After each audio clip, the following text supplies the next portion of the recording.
Samantala, bahagi umano ng planong destabilisasyon laban sa Administrasyong Duterte ang pagbaliktad ng salaysay ni Arturo o retired SPO3 Arturo Las Cañas sa Senado. Itong obserbasyon ni Senate Public Order Chair Panfilo Lacson na dumidinig ho sa issue ng umano'y Davao Death Squad. Si Marita Muhay sa detalye.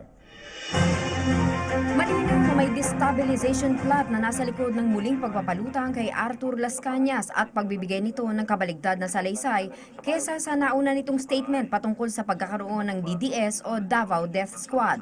Ano bang aim? Bakit pursigidong ipalabas o ma-prolong pa, ma-extend pa yung hearing? No? Isa lang naman to bring down the administration. Ano? Ayon kay Senator Panfilo Lacson, ang galing na rin umano siya dito at hindi niya itinatanggi na naging bahagi siya ng isang planong pagpapatalsik kay nooy Pangulong Gloria Macapagal Arroyo. Pero ang sinasabi ko, I'm just stating the fact based on my own analysis. Kasi sabi ko nga, galing na rin ako dyan naging part na rin ako ng destabilization during the past administration, not under the under President Aquino, before that. And I know a destabilization activity when I see one. So yun ang naging basihan kung bakit parang this looks or this sounds familiar. Base sa obserbasyon nito, malinaw ang planong pagpapatalsik kay Pangulong Rodrigo Duterte. Una narito ay ang pagiging porsigido ni Senator Antonio Trillanes na pahabayan ng pagdinig at mapagsalita si Las Cañas. Ang pagpunta sa iba't ibang mga network at media outfits at ang nakakagulat na pagdalo ng mga international media sa tuwing didinggin ang kaso ng extrajudicial killing. Ayon kay Lacson, natural lamang na gumawa ng hakbang sa konstitusyonal na paraan ang mga grupo na magpapatalsik ng presidente kung nakikita nila na hindi ito nagpe-perform. Sa sinasabi namang nais lamang umanong palabasin ni Trillanes ang katotohanan, sagot ni Lacson. Pero ano yung goal? Just the truth? Come on. No, we were not born yesterday. All of a sudden, ang goal mo lang is to just expose the truth. For what reason? For what purpose?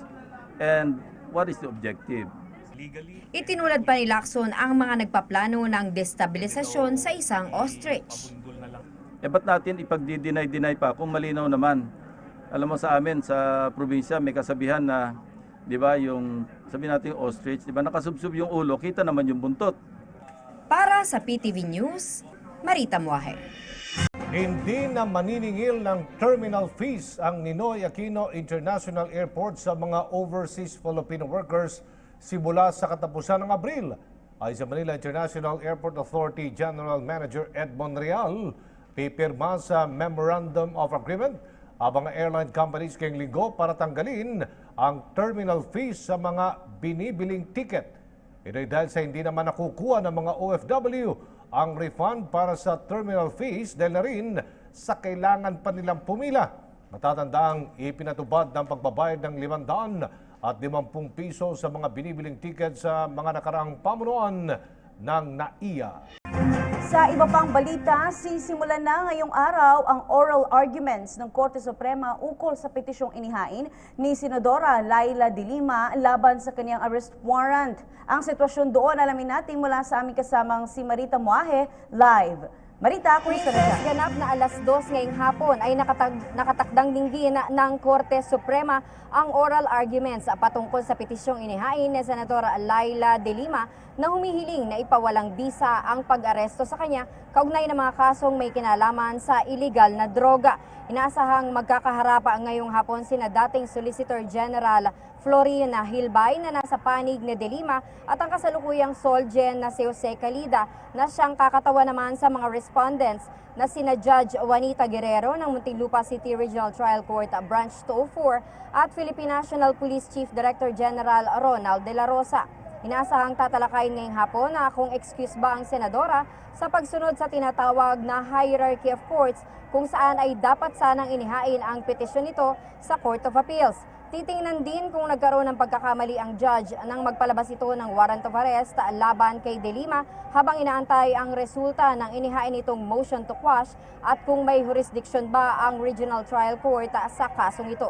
Matatanda ang nauna ng sinabi ni Calida na may exclusive jurisdiction ang mga RTC na dinggin ang mga kasong may kinalaman sa illegal na droga. Sang-ayon na rin ito sa Section 90 ng Republic Act 9165 o ang Comprehensive Dangerous Drugs Act.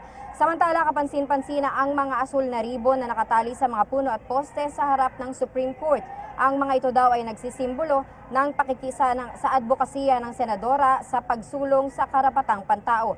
Sa ngayon naman ay nagtitipon-tipon sa harap ng SC ang grupong Violence Against Crime and Corruption, Republic Defenders at United Filipino Seafarers. Ayon kay Chairman Dante Jimenez at Attorney Ferdinand Topacio, nananawagan sila kay Justice Francis Sardeleza na mag-inhibit sa kaso dahil sa dati silang magkasama ng senadora. Para naman kay former Soljan Hilbay, mahalay masagwa pangit sa panlasa kung ang pamahalaan na dati mong pinagsisilbihan o kinakatawan ay lalabanan mo umano sa ngayon. So yan na muna ang pinakahuling balita mula dito sa Korte Suprema sa Maynila. Para sa PTV News, Marita Muahe. Maraming salamat, Marita Muahe. Binigantiin ng palasyo na suportado pa rin ni Pangulong Duterte ang muling panunumbalik ng usapang pangkapayapaan. Ito ay sa kabila ng patuloy na pag-atake ng grupong New People's Army sa ilang mga miyembro ng pulisya. Ayon sa pamahalaan at kay Government Chief Negotiator Silvestre Bello III, ikinalulungkot nila ang mga naturang insidente. Anya, nakipag-usap na sila sa kanilang counterparts mula sa makakaliwang grupo at nangako naman ang mga ito na pag-aaralan ang mga pag-atake. Nakatakdang gawin ang ika-4 na round ng peace talks sa Oslo, Norway mula 2 hanggang 7 ng Abril. Bago ito ay nagkasundo ang magkabilang panig na magdeklara muna ng kani-kanyang unilateral ceasefire.